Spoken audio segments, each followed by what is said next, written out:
Hello friends, welcome back to my YouTube channel R classes. तो friends, इस वाले video lecture में हम अपने aldehyde ketone and carboxylic acid वाले चैप्टर के सभी मोस्ट इम्पॉर्टेंट रिएक्शन को देखने जा रहे हैं। तो फ्रेंड्स, हम स्टार्ट करते हैं। सबसे पहली हमारी अपक्रिया है कैनजारो अपक्रिया। कैनजारो अपक्रिया बोले तो ये आपके बोर्ड एग्जाम में कई बार पूछी गई है और मोस्ट इम्पॉर्टेंट रिएक्शन है। तो हम स्टार्ट करते हैं। कैनजारो अपक्रिया वह अपक्रिया जिसमें एल्डिहाइड ऐसा एल्डिहाइड होना चाहिए जिसमें अल्फा हाइड्रोजन परमाणु ना हो। क्या ना हो? अल्फा हाइड्रोजन परमाणु उसमें ना हो। तो एल्डिहाइड सांद्र NaOH या NaOH बोले तो सोडियम हाइड्रोक्साइड और KOH बोले तो पोटेशियम हाइड्रोक्साइड के साथ अभिक्रिया करके कार्बोक्सिलिक अम्ल का लवण तथा एल्कोहल देते हैं, उसे हम कैनजारो अपक्रिया कहते हैं। फ्रेंड्स, ये कैनजारो अपक्रिया मोस्ट इंपॉर्टेंट है, इसलिए इसको आप ध्यान से पढ़िए। तो हमने यहाँ पर पहले ये एल्डिहाइड ले रखा है। क्या ले रखा है? एल्डिहाइड। तो ये 2 हमने बैलेंस करने के लिए लिखा हुआ है HCHO COH। ठीक है, CHO चाहे COH एक ही बात है। प्लस में हमारा NaOH है, बोले तो सोडियम हाइड्रोक्साइड जिसको हम क्षार कहते हैं, और ये दोनों हमारा मिलकर सोडियम फार्मेट और प्लस में एल्कोहल बोले तो मेथिल एल्कोहल बना रहा है। तो सोडियम फार्मेट हमारा क्या है? कार्बोक्सिलिक एसिड का लवण है। तो इस तरीके से हमारा एल्डिहाइड लिया हमने, उसमें हमने क्षार को मिलाया, NaOH बोले तो सोडियम हाइड्रोक्साइड को मिलाया, तो ये हमारा सोडियम फार्मेट और मेथिल अल्कोहल CH3OH को बनाएगा। आई होप कि आपको यह रिएक्शन अच्छे से क्लियर हो गई होगी। इस रिएक्शन का आप स्क्रीनशॉट कर लीजिए। और फ्रेंड्स, इसके पहले हमने हेलो एल्केन तथा हेलो एरीन वाले चैप्टर के सभी मोस्ट इंपॉर्टेंट रिएक्शन को एक वीडियो में करा दिया है। देन हमने एल्कोहल, फिनॉल और ईथर वाले वीडियो को भी चैप्टर को भी एक वीडियो में करा दिया है। तो अगर आपने वह वीडियो नहीं देखी है तो चैनल के प्लेलिस्ट में जाइए, वहाँ पर आपको वो वीडियो मिल जाएगी और उसको देखिए और इन्जॉय करिए। हम आते हैं अपने नेक्स्ट रिएक्शन पर। तो हमारी नेक्स्ट मोस्ट इम्पॉर्टेंट रिएक्शन जो है वो भी काफ़ी इम्पॉर्टेंट है।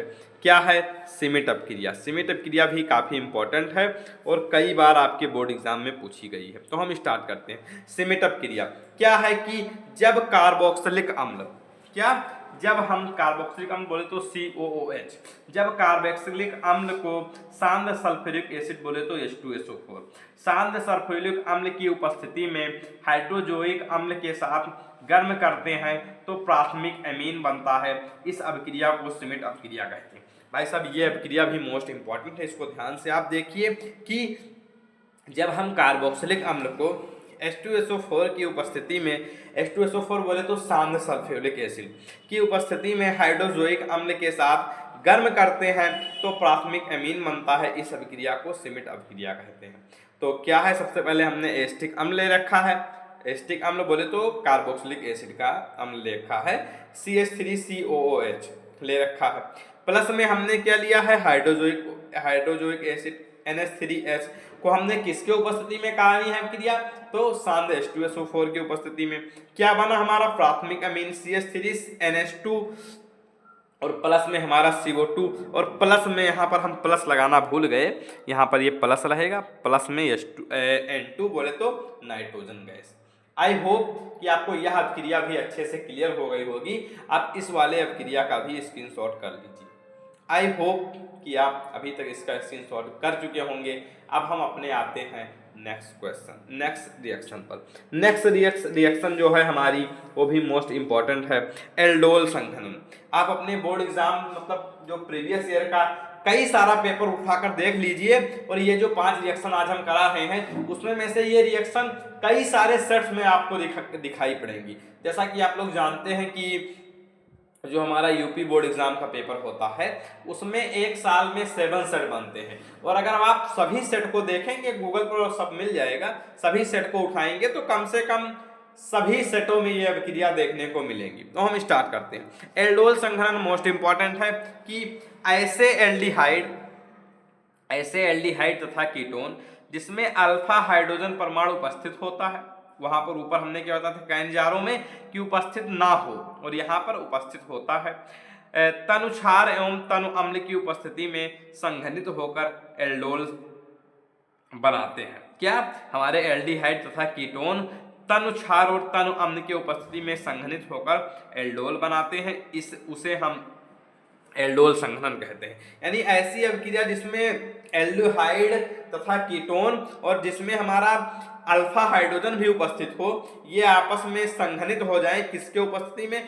तनु क्षार अथवा तनु अम्ल, क्षार NaOH ले सकते हैं, NaCl ले सकते हैं, की उपस्थिति में संघनित हो जाए और ये एल्डोल बना ले, तो इसे हम एल्डोल संघनन कहते हैं।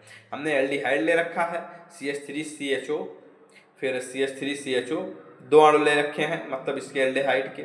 तो फिर हमने तनु NaOH के साथ अभिक्रिया कराई है, हमारा यहाँ पर एल्डोल बना है। आप देख लीजिए, ये रिएक्शन भी आई होप कि आपको क्लियर हो गई होगी। इसमें एल्डोल ही बनता है, ध्यान से आप देख लीजिए और इस वाले रिएक्शन का भी आप स्क्रीनशॉट कर लीजिए। देन हम अपने आते हैं नेक्स्ट मोस्ट इंपॉर्टेंट रिएक्शन पर। अगर आपको अभी तक कराई गई सभी रिएक्शन अच्छे से समझ में आ रही है तो आप वीडियो को लाइक करिए और कम से कम अपने 2-4 फ्रेंड्स के पास शेयर कर दीजिए ताकि वो भी अच्छे तरीके से रिएक्शन को पढ़ सकें। हम अपने आते हैं नेक्स्ट मोस्ट इंपॉर्टेंट रिएक्शन पर, जो कि हमारी रिएक्शन है कि नेक्स्ट मोस्ट इंपॉर्टेंट रिएक्शन हमारी है स्थिरीकरण अभिक्रिया। भाई साहब, ये अभिक्रिया आप क्लास 10th में ऑलरेडी पढ़ चुके हैं। मोस्ट इंपॉर्टेंट रिएक्शन है कि स्थिरीकरण अभिक्रिया किसे कहते हैं। तो जब कार्बोक्सिलिक अम्लों को अल्कोहल के साथ सांद्र सल्फ्यूरिक अम्ल बोले तो सांद्र सल्फ्यूरिक एसिड अम्ल बोले तो H2SO4 प्लस में HCl बोले तो hydrochloric acid gas HCl gas की उपस्थिति में गर्म किया जाता है तो एस्टर तथा जल प्राप्त होता है। यानी ऐसी अभिक्रिया जिसको गर्म करने पर एस्टर प्राप्त हो उसे हम स्थिरीकरण अभिक्रिया कहते हैं। तो हम देखते हैं, क्या सबसे पहले हमने एस्टिक अम्ल ले रखा है बोले तो CH3COOH।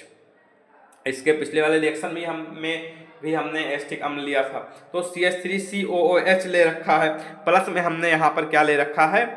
एथिल अल्कोहल C2H5OH, और इसको हमने किसके उपस्थिति में अभिक्रिया कराई है? सांद्र सल्फ्यूरिक एसिड बोले तो सांद्र कंसंट्रेटेड H2SO4, और हमारा क्या बन गया? Ethyl acetate. तो ये हमारा एस्टर है और प्लस में H2O दिख ही रहा है। आप लोग जानते ही हैं कि जल का सूत्र H2O होता है। तो ये रिएक्शन भी आई होप कि आपको क्लियर हो गई होगी।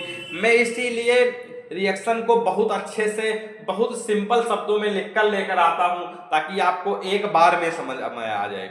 मैं इस सभी रिएक्शन में चाहता तो बहुत सारे कॉम्प्लिकेटेड शब्द का उपयोग करता, लेकिन मैंने एक भी कॉम्प्लिकेटेड शब्द का उपयोग नहीं किया है ताकि आपको रिएक्शन एकदम से समझ में आ गए। और अगर आपको physics, chemistry and mathematics, Hindi, English and biology के किसी भी सब्जेक्ट के किसी भी टॉपिक पर वीडियो चाहिए तो आप कमेंट बॉक्स में कमेंट कर सकते हैं। मैं वीडियो लेक्चर लेने के बाद सभी स्टूडेंट के कमेंट को पढ़ता हूं और उस पर अगर आंसर देने लायक होता तो वहीं पर आंसर दे देता हूं, या उस टॉपिक पर हम वीडियो जरूर बनाते हैं। अगर आपको लग रहा है कि कोई टॉपिक छूट रहा है तो आप सजेशन दीजिए, हम उस टॉपिक पर वीडियो जरूर बनाएंगे। अब हम आते हैं अपने नेक्स्ट मोस्ट इंपॉर्टेंट रिएक्शन पर। आप एक बार इसका स्क्रीनशॉट कर लीजिए। आई होप कि आप अभी तक इसका स्क्रीनशॉट कर चुके होंगे। अब नेक्स्ट हमारा मोस्ट इंपॉर्टेंट है क्लीमेंसन अपचयन। भाई साहब, ये भी मोस्ट इंपॉर्टेंट अभिक्रिया है, इसको आप एक बार देखिए कि क्लीमेंसन अपचयन कई बार आपके बोर्ड एग्जाम में आया हुआ है। क्या है कि जब एल्डिहाइड तथा कीटोन, एल्डिहाइड बोले तो CHO और कीटोन बोले तो ROR को जिंक अमलगम तथा सांद्र HCl बोले तो सांद्र हाइड्रोक्लोरिक एसिड के साथ क्रिया करते हैं तो संगत हाइड्रोकार्बन प्राप्त होता है। क्या प्राप्त होता है? हाइड्रोकार्बन। हाइड्रोकार्बन का मतलब आप समझ ही रहे हैं कि ऐसा यौगिक जिसमें सिर्फ हाइड्रोजन और कार्बन ही हो उसको हम हाइड्रोकार्बन बोलते हैं। ऐसा हमारा कोई यौगिक हो जिसमें हाइड्रोजन और कार्बन दोनों हो उसको हाइड्रोकार्बन बोलते हैं। आपने क्लास 10th में कई सारे हाइड्रोकार्बन के एग्जाम्पल पढ़ रखे हैं, 12th में भी पढ़े हैं, 11th में भी पढ़े हैं, तो आप जान रहे हैं। तो फिर हाइड्रोकार्बन प्राप्त होता है। इस अभिक्रिया को हम क्लीमेंसन अपचयन कहते हैं। क्या कहते हैं? क्लीमेंसन अपचयन कहते हैं। हमने सबसे पहले एल्डिहाइड ले रखा है। क्या ले रखा है? एल्डिहाइड ले रखा है। CH3CHO ये हमारा क्या है? एल्डिहाइड है, और प्लस में हमने 4 हाइड्रोजन ले लिया है, 4H। 4 हाइड्रोजन ले लिया है और जिंक जिंक HgHCl यानी कि जिंक अमलगम के उपस्थिति में हमने अब क्रिया कराई है और हमको क्या मिला है, एथेन मिला है, प्लस में H2O मिला है। एथेन को हम CH3 इस तरीके से भी लिख सकते हैं और C2H6 की तरह भी लिख सकते हैं। हमने या कर बाद में लिख दिया है, इसका नाम एथेन है। और आपने देखा है कि हमने अभी तक 5 रिएक्शन कराई है और सभी रिएक्शन में जितने सारे यौगिक यूज आए हैं उन सभी के नाम हमने उसके नीचे लिख दिया है ताकि आपको कहीं और खोजना ना पड़े, गूगल ना करना पड़े। इसलिए हम एक एक टॉपिक को साथ में एकदम अच्छे से प्रॉपरली लिखते चलते हैं। फ्रेंड्स, ये सारे वीडियो बनाने में ढेर सारे समय लगते हैं। जैसे अगर हमने 10 मिनट का वीडियो डाला है तो उसके पीछे कम से कम 2-2.5-3 घंटे की मेहनत होती है। तो इस मेहनत के लिए आप एक लाइक तो कर ही दीजिए और एक प्यारा सा कमेंट छोड़ दीजिए। आपके कमेंट से ही हमको मोटिवेशन आता है। तो आई होप ये सारी रिएक्शन आपको समझ में आ गई होंगी और आप इस रिएक्शन का भी स्क्रीनशॉट कर लीजिए। मिलते हैं फिर नेक्स्ट वीडियो में नेक्स्ट टॉपिक के साथ। तब तक आप लोग खुश रहिए, मस्त रहिए और अपने पढ़ाई में व्यस्त रहिए। तो फिर मिलते हैं नेक्स्ट टॉपिक के साथ। तब तक के लिए बाय बाय, जय हिंद।